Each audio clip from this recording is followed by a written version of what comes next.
The next morning, breakfast was tensed.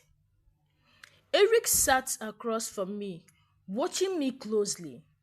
Dicky was beside me, his grip on his fork tight. Amanda, of course, was enjoying every second. So, Eric, she said sweetly, tell us more about your history with Adana. Eric smirked. We were everything to each other. Dicky's fork hit the plate harder than necessary. I exhaled sharply. Eric, stop this. He leaned forward. I'm just telling the truth, Adana. You once loved me. You can't deny it. Dicky turned to me, his eyes dark and unreadable. Is that true? I hesitated. It was true. But it isn't anymore. Eric chuckled. Feelings don't just disappear, Adana. Dicky stood suddenly, his chair scribbling against the floor. Then why did you leave her? The table fell silent. Eric's smirk faded slightly. I left to build a future for us. I shook my head. No, Eric. You left without a word. You let me suffer alone. His jaw tightened. I thought I was doing what was best. Dicky scoffed. And now, you suddenly return when she's finally happy. Convenient, isn't it? Amanda sighed dramatically. Oh, the drama. I turned to Eric, my voice shaking. Why are you really here? He held my gaze. To remind you who you are. Dicky clenched his fist. She knows exactly who she is. And she is mine now. Eric smirked. We will see. The room was suffocating. I had fought so hard to be here, to prove that I belonged. But now I was fighting something even more dangerous. My past. And it wasn't letting me go. The breakfast table felt like a battlefield. DK's grip on his fork was tight, his jaw clenching in frustration. Across from me, Eric smirked as if he had already won. Amanda was enjoying the drama, while DK's mother silently observed, waiting for me to make a mistake. I had to stay strong. Taking a deep breath, I set down my cutleries and looked straight at Eric. You keep saying I belong to you, but you never ask me what I want. His smirk flattered.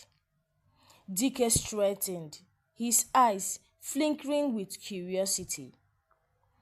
Eric leaned forward. Then tell me, Adana, what do you want? I swallowed hard. I want peace. I want to live my life without constantly fighting to prove myself. And I want to be with the man who stood by me when I had nothing. Eric's expression darkened. I left to build a future for us.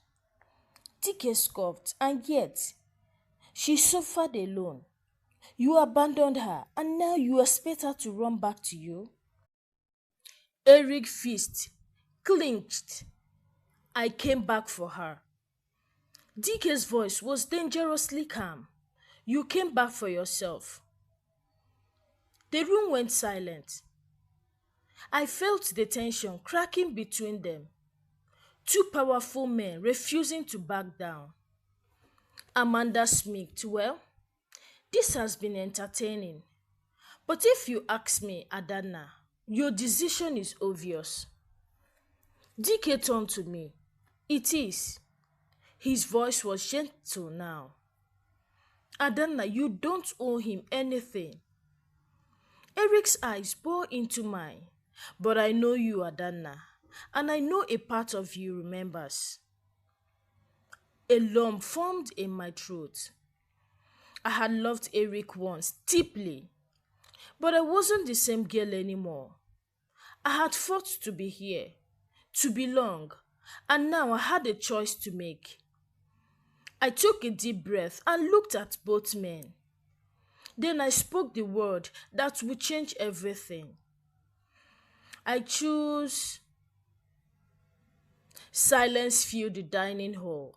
All eyes were on me. Amanda smirked, enjoying the tension. Chief Dicky's mother sat back, waiting.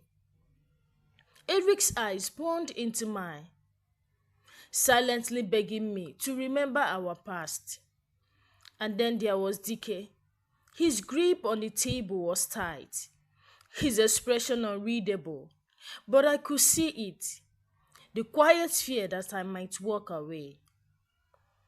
I took a deep breath. Then I spoke. I chose Dicky. Gasps filled the room. Eric's body stiffened, his fist clenching at his side. His eyes darkened with something between pain and anger.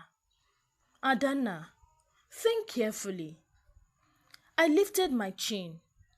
I have thought carefully. My past with you will always be a part of me, Eric. But I have moved on.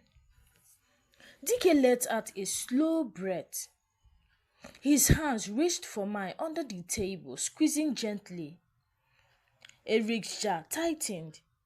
You think this man will love you the way I did? You think you will ever truly belong in his world? Amanda let out a soft chuckle. Oh, this is getting good. I ignored her and met Eric's gaze. Maybe I don't belong in his world, but I belong with him.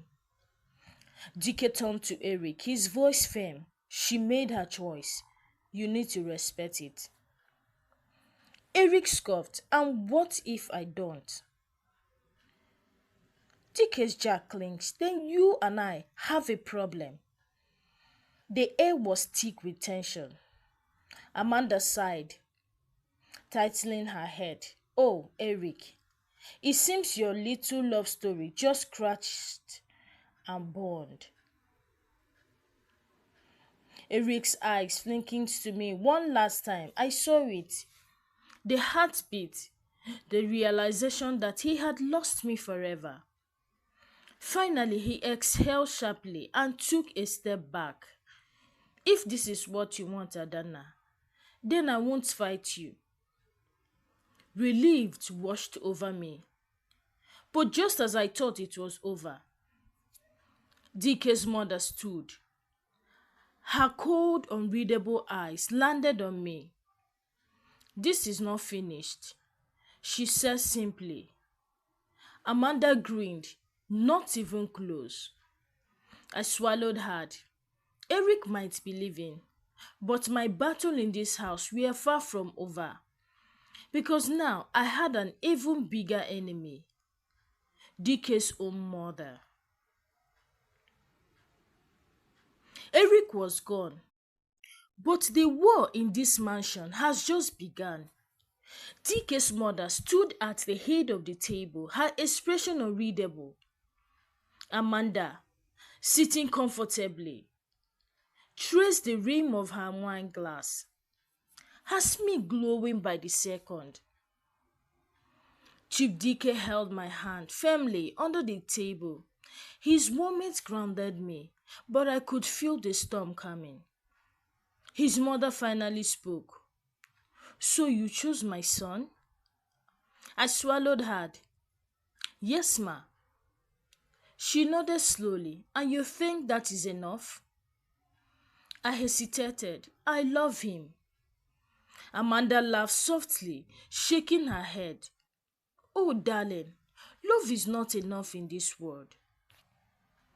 Dicky's mother continued, her tone sharp. Do you know what it means to be the wife of a man like my son? Do you think walking into this house makes you a queen? I felt Dicky tensed beside me, but before he could speak, she raised a hand. Since you insist on staying, Adana, it's time for you to prove yourself. My stomach twisted. Adana's smile widened. Oh, this is going to be fun. Dicky frowned. Mother, what are you talking about? She ignored him and turned to me. 1 month. That is all you have. 1 month to prove you are worthy of being part of this family. I felt the weight of her words hit me like a wave. And if I fail? Amanda answered for her. Then you leave. For good. Dicky slammed his fist on the table. No, I won't allow this. His mother met his gaze. Her voice cold. Then you will have to choose, Dicky. Your mother or her. Silence. My heart pounding. Amanda leaned back, watching me cold. Then you will have to choose. Watching me with amusement. TikTok Adana. The test begins now. Dicky's mother turned and walked out, her message clear. This wasn't just a test. This was a declaration of war. And I only had 1 month to survive. The weight of Dicky's mother's challenge sat heavy on my chest. 1 month. 1 month to prove that I belong. 1 month to convince a woman who had already decided I was unworthy. Dicky squeezed my hand, his eyes filled with concern. Adanna, you don't have to do this. But I knew I did. If I refused, I would always be seen as the weak girl who wasn't good enough for him. I straightened my shoulders. I accept the challenge. Amanda let out a delighted laugh. Oh, this is fantastic. Finally, some real entertainment. Dicky turned to me, his jaw tight. This isn't fair. You shouldn't have to prove yourself to anyone. I smiled weakly. I know, but I have to. Amanda sighed dramatically. Well, since you insist on staying, let me give you a little preview of what is coming. I looked at her warily. What do you mean? She leaned in, her voice smooth as silk. This isn't just about impressing his mother, dear. You will have to learn everything. How to dress, how to speak, how to behave. I swallowed hard. She continued, her smile widening. You will attend high-class events. Meet people who will tear you apart the moment they sensed weakness. And oh, let's not forget, you will have to handle me. Dicky glared at her. Stay out of this, Amanda. She potted carefully. Oh, but I am part of this, Dicky. This is my word. And Adana is invading it. I lifted my chin. I'm not afraid of you. Amanda chuckled. Oh, sweet girl, you should be. The room was silent. I had fought so many battles in my life, but this one would test everything I had, and I could not afford to lose. The air in the mansion felt heavier than ever. The challenge has been set. 1 month, one chance to prove I belonged. I woke up the next morning determined. If Dicky's mother wanted to test me, I would show her that I was more than just a poor girl from nowhere. But I wasn't prepared for what was waiting downstairs. The first lesson. I stepped into the grand living room where Dicky's mother sat with Amanda. The tension in the room was suffocating. Amanda smiled sweetly. Good morning, dear. Are you ready for your first lesson? I frowned. Lesson? Dicky's mother sipped her tea, her voice calm but sharp. If you are to be with my son, you must be a woman of class. You will start today. Amanda clapped her hands together. Oh, I'm going to enjoy this. Before I could respond, A maid entered, pushing in a rack of expensive designer dresses. Another carried a tray of high heels. Amanda smirked. Lesson 1. Appearance is everything. I swallowed hard. DK's mother gestures to the dresses. Pick one. I hesitated. They all look expensive. Amanda sighed dramatically. Well, though, you think you can show up to events wearing a gala? I clenched my fist. I had worn simple clothes my whole life. I had never even owned a dress this fancy. But I wouldn't let them see my insecurity. I lifted my chin and picked a deep blue gown. It was simple but elegant. Interesting choice.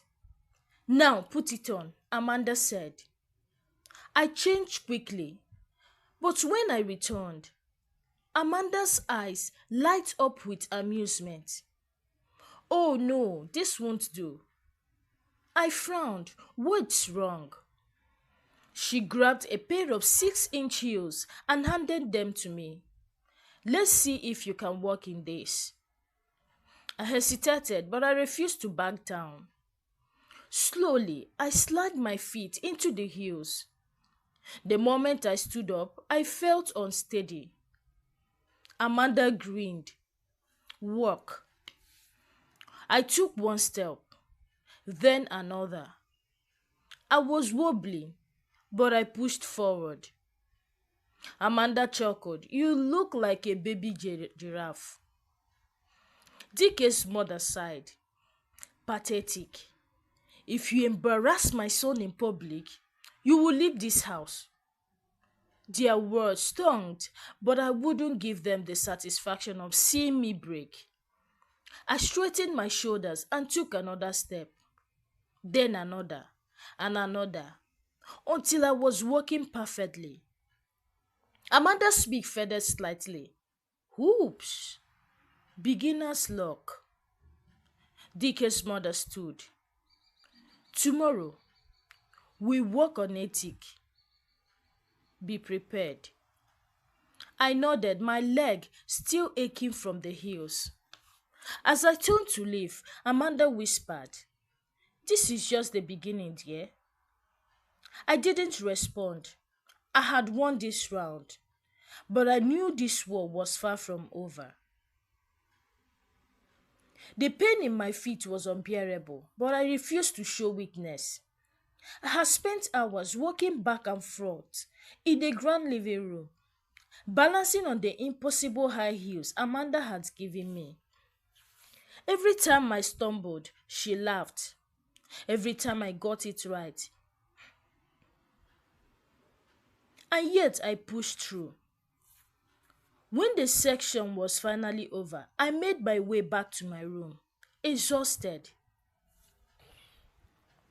But before I could reach the stairs, I heard voices in the hallway. I froze. It was Dicky's mother and Amanda. A hidden conversation. She's stubborn, Amanda said, her voice laced with irritation. She should have broken by now. Dicky's mother sighed. She has spirit, but spirit alone won't make her worthy of my son. Amanda scoffed. So what is the next step? A pause. Then, Dicky's mother's voice, colder this time, will make her feel. My breath caught in my throat. Amanda chuckled. Oh, I love that plan. I felt my body trembled. They weren't just testing me, they were setting me up to fail.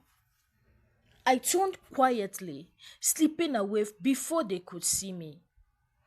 As I reached my room, I closed the door behind me, my heart pounding. I knew they would do everything in their power to make me lose. But I had come too far to let them win. They wanted a battle. Then I would give them one. I refused to let fear control me. If DK's mother and Amanda wanted to break me, they were in for a surprise. Taking a deep breath, I squared my shoulders. I needed to prepare for whatever they had planned. The next morning, I entered the dining hall, expecting another round of their cruel test. Instead, Dicky was waiting at the table, his sharp eyes watching me as I approached. "You look tired," he said, his voice unreadable.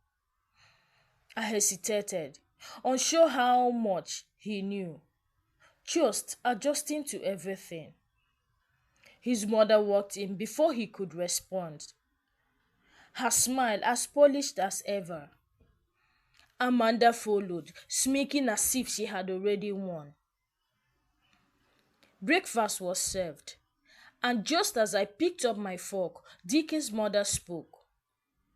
"I have arranged something special for you today," she said smoothly. "A formal event. You will be attending as Dicky's companion." Amanda nearly dropped her spoon. "What?" Dicky's mother ignored her. "Since you claim to belong in this world, let's see how well you perform under pressure." I clenched my fist under the table. This was their trap. Amanda recovered quickly, her smile returning. "Yes, let's see if she can handle it." I met Dicky's gaze. There was something unreadable in his expression. Was he in on this? Or was he just as surprised as I was? One thing was clear. I had no choice but to face this challenge head on. If they wanted to test me, I would make sure I passed with flying colors. I knew this was a trap. Dicky's mother and Amanda were determined to make me fail, but I refused to give them the satisfaction. After breakfast, I was led to a lavish dressing room where a team of stylists waited. Amanda stood nearby, arms crossed, a smug smile on her face. "You'll be wearing this," she said, holding up a stunning but impossibly tight dress. It was the kind of gown that looked elegant but made it difficult to move, let alone breathe. I met her gaze without flinching perfect. Her smile flattered for a second before she turned away. As the stylist worked, I kept my mind sharp. If they were setting me up to fail, I had to anticipate their moves. By the time I stepped out, I looked every bit the part of a billionaire's companion. But I wasn't fooled. This wasn't about looking good. It was about surviving whatever came next. The grand event. Hours later, I walked into the grand ballroom with Dicky by my side. The room was breathtaking, gold chandelier, a marble floor, an elite guest in designer outfits. All eyes turned to us, whispers filling the air. I felt Amanda glare from across the room. Dicky leaned in, his voice low. "They are watching you." "I know," I whispered back. His gaze lingered for a moment before he straightened. Then, as if on cue, Dicky's mother approached with a well-dressed man. He was older, powerful looking, and his eyes raked over me with interest.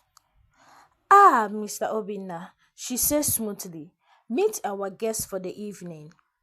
Something in her tone sent a chill down my spine. Mr. Obina smiled. "A beautiful young lady like you must know how to dance."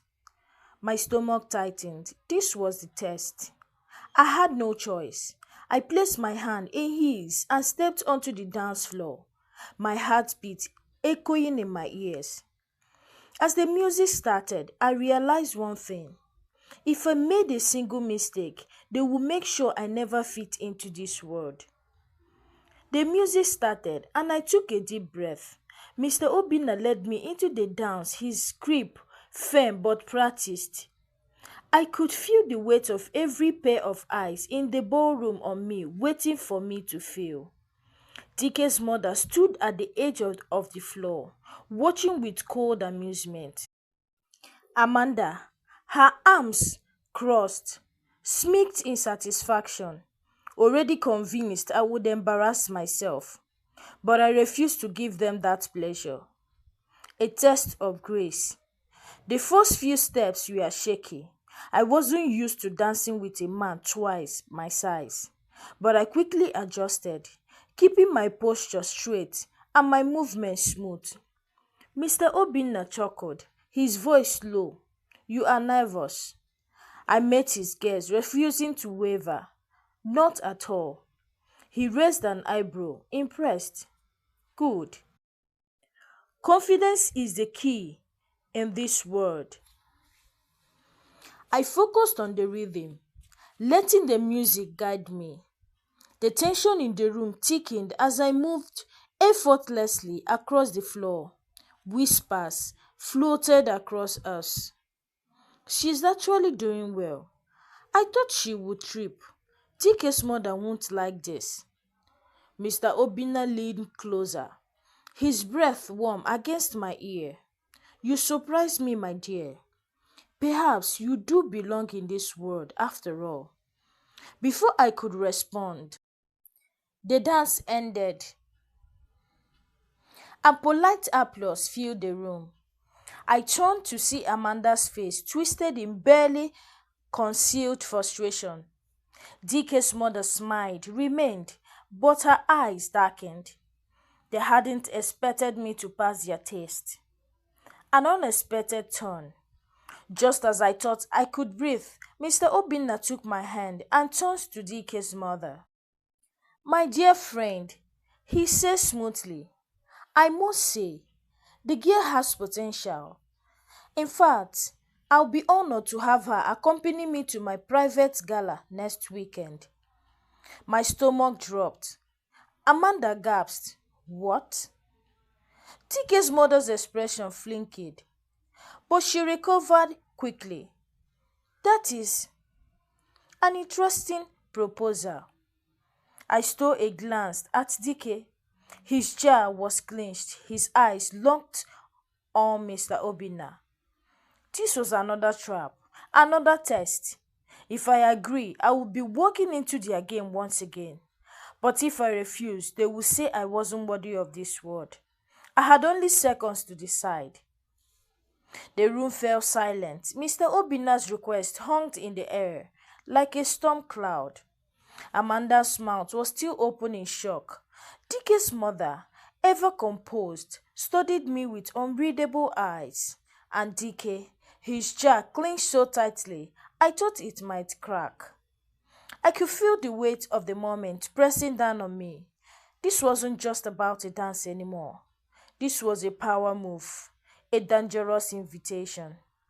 I knew exactly what was happening. Mr. Obina wasn't just testing my ability to dance, he was testing my place in this world. Dicky's mother was watching, waiting for me to fail. Amanda was praying I would reject the invitation and embarrass myself. And Dicky, I had no idea what he was thinking. I swallowed, forcing a polite smile.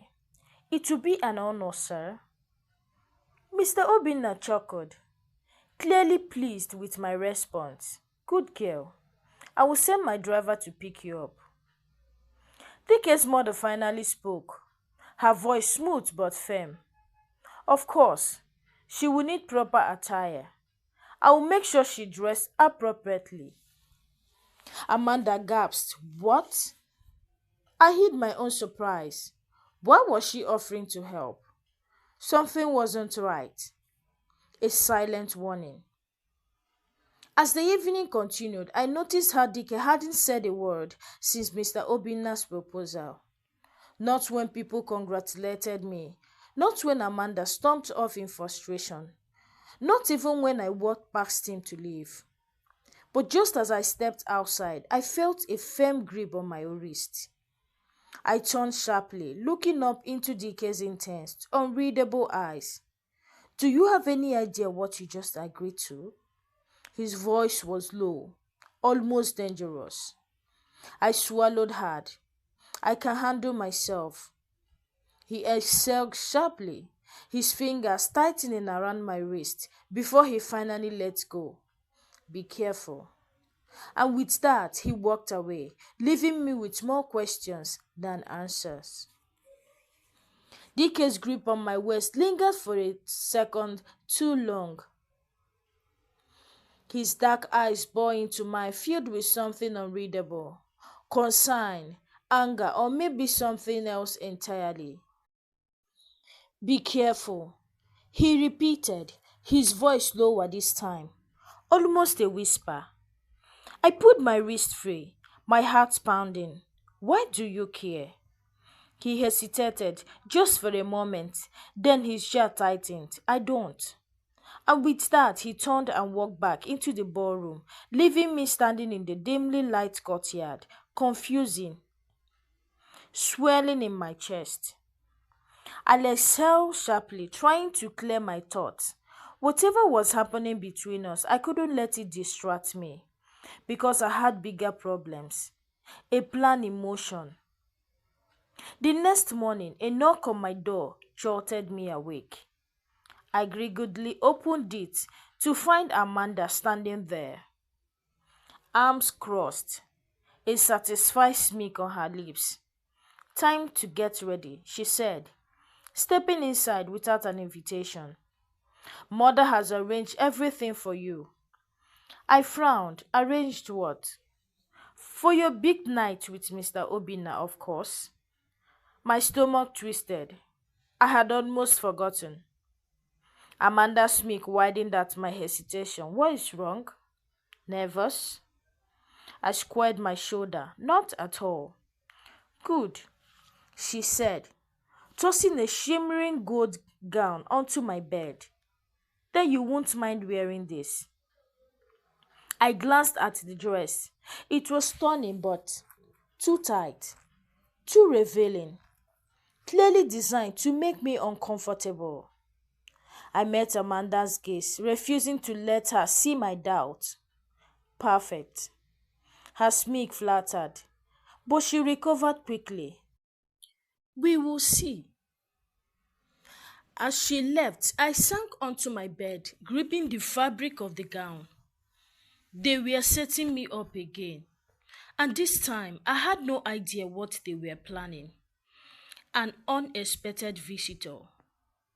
Later that evening, just as I finished dressing, there was another knock. Expecting Amanda, I sighed and opened the door, but it wasn't her. It was Dicky. His eyes swept over me, his expression unreadable. For a second, he just stared. Then he stepped inside, choosing the door behind him. What are you doing? I asked, my heart racing. He ignored my question, his gaze intense. Listen to me. You don't have to go. I blinked. What? You don't owe Mr. Obina anything. If you don't want to go, say the word, and I will handle it. I swallowed hard. And why would you do that? A muscle in his jaw twitched. Because I don't trust him. Silence stretched between us. For the first time, I saw something raw in his expression. Something real. But before I could respond, another knock sounded at the door. Time to go, Amanda's voice chimed. I turned back to DK. I had a choice. Go with Mr. Obina and face whatever trap they had set, or trust DK. The air in the room was thick with tension. DK stood in front of me, his expression serious, his words lingering in the air. You don't have to go. Say the word and I will handle it.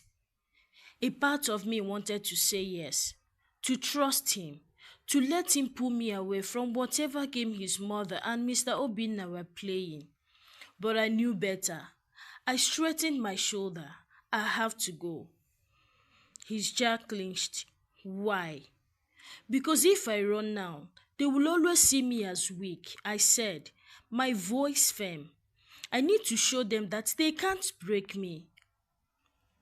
Something flickered in his eyes. Respect, maybe, or frustration. Before he could respond, Amanda knocked on the door again, impatience dripping from her voice. What is taking so long?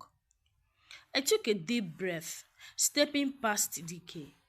Wait. His hand brushed against mine for the briefest second, sending a strange shiver down my spine.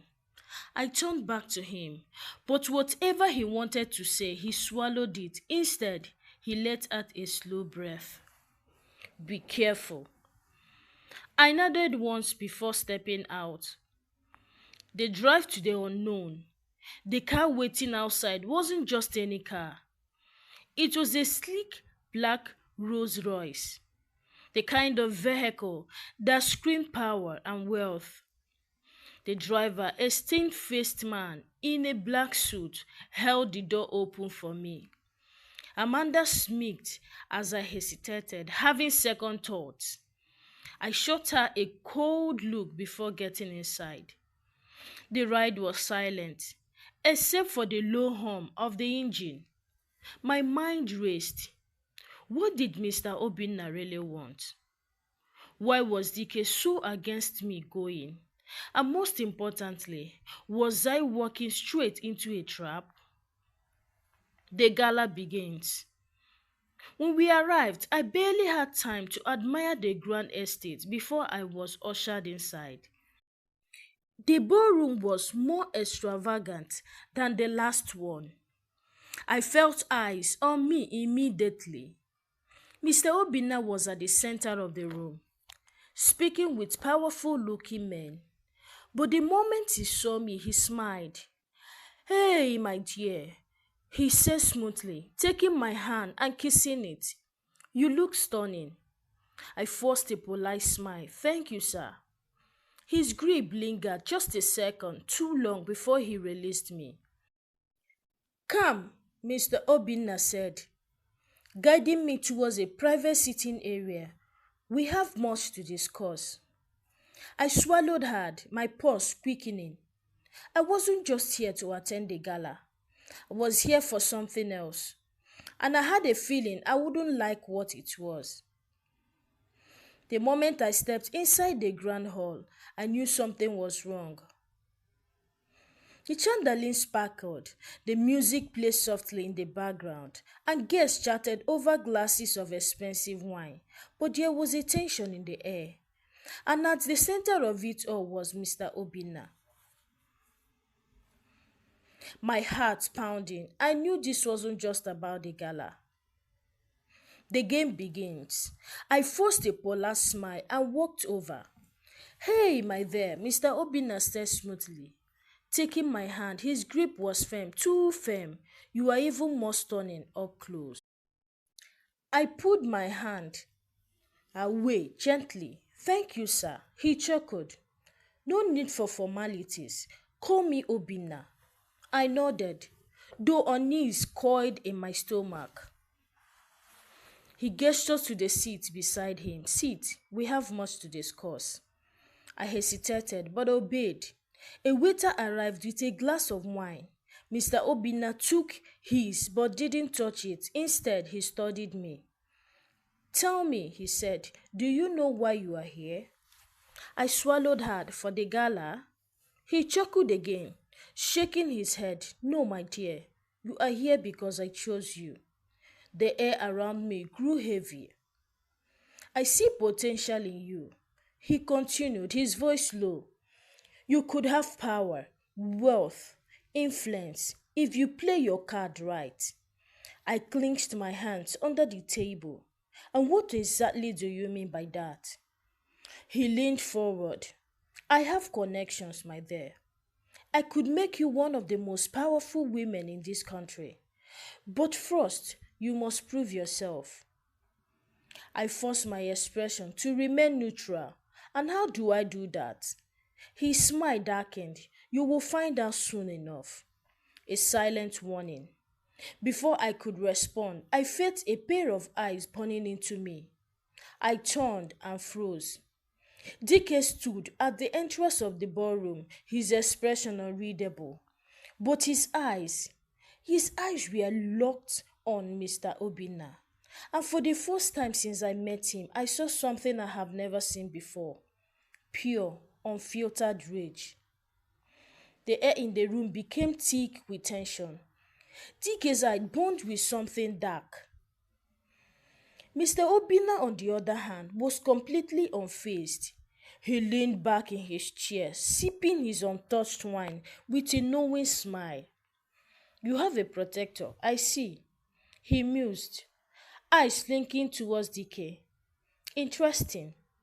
I stiffened. Dicky has nothing to do with this. Mr. Obina chuckled. Oh, but he does. You just don't see it yet.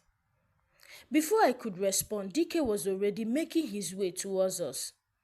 His strides were firm, purposeful, his jaw clenched.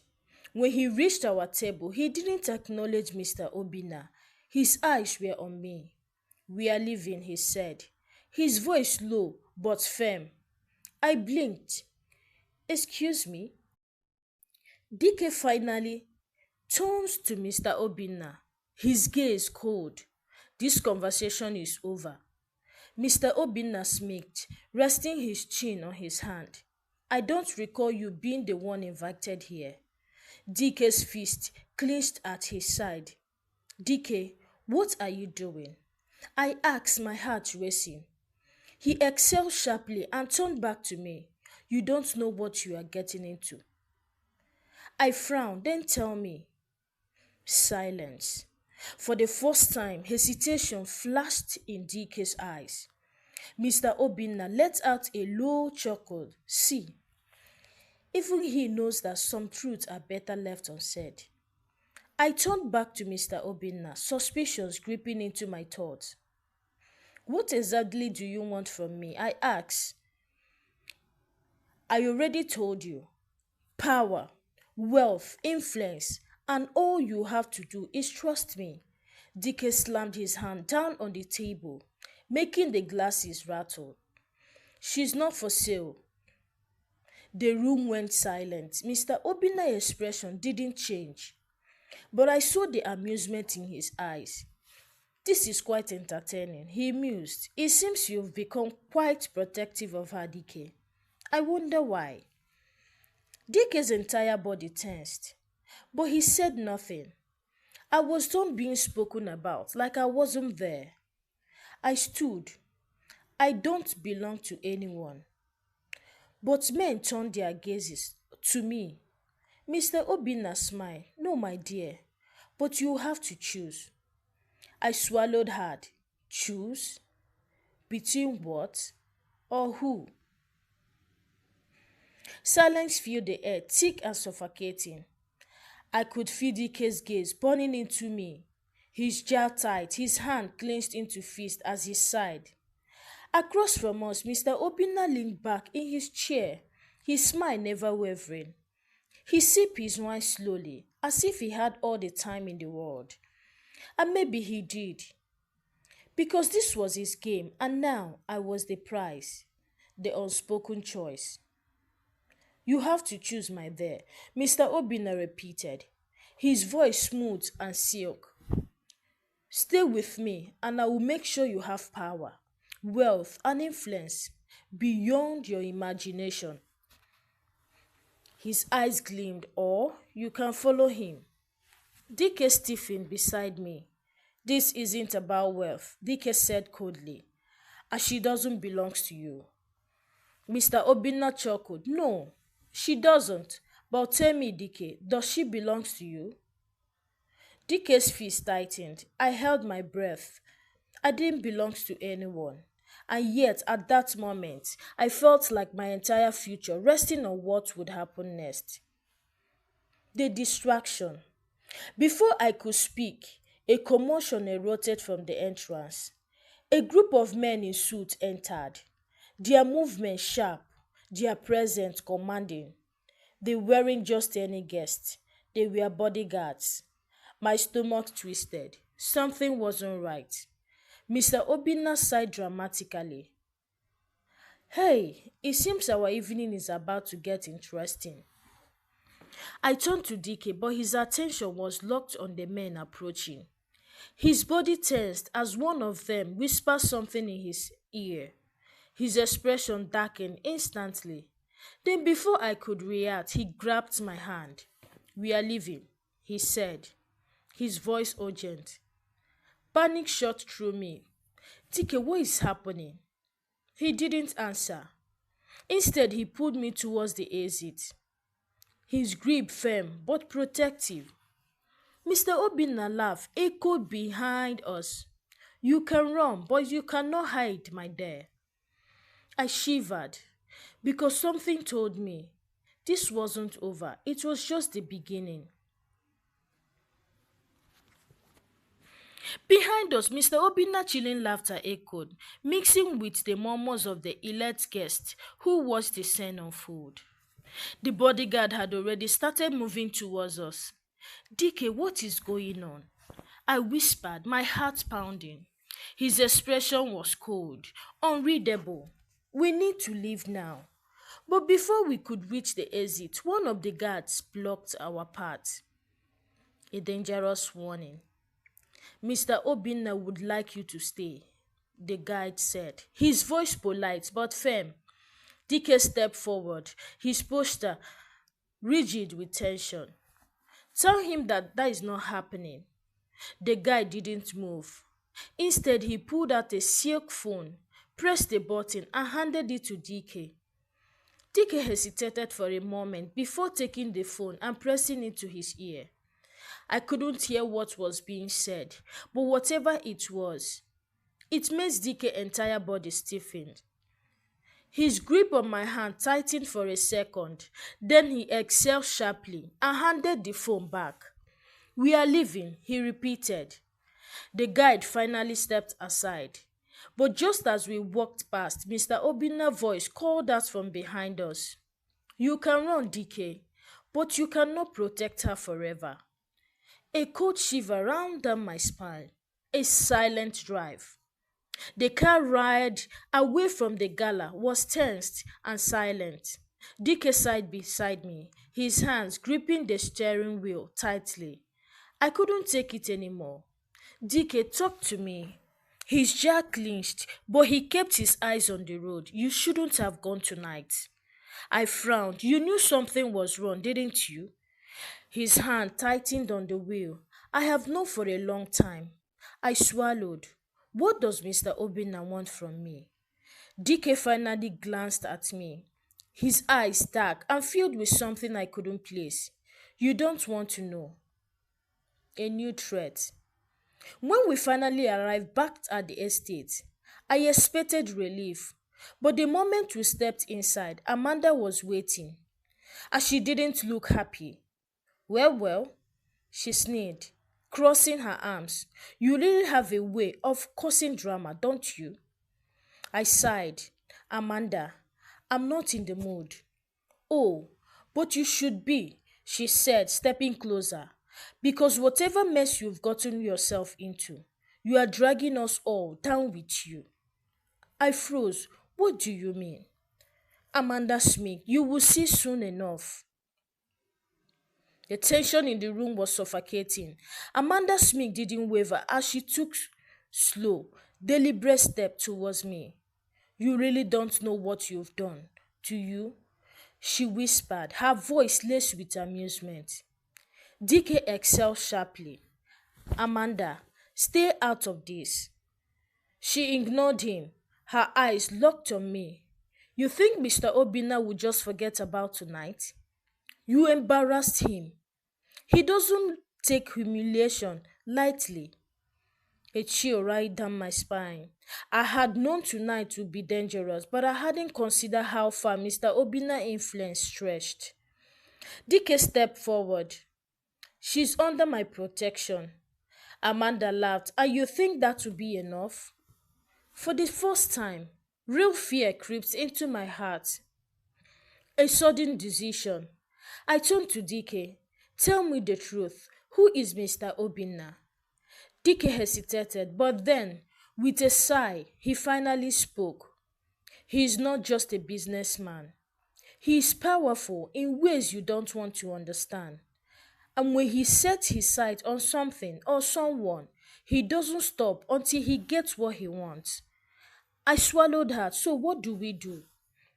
Dicky looked at me, his gaze filled with something intense. We leave. My eyes widened. Leave?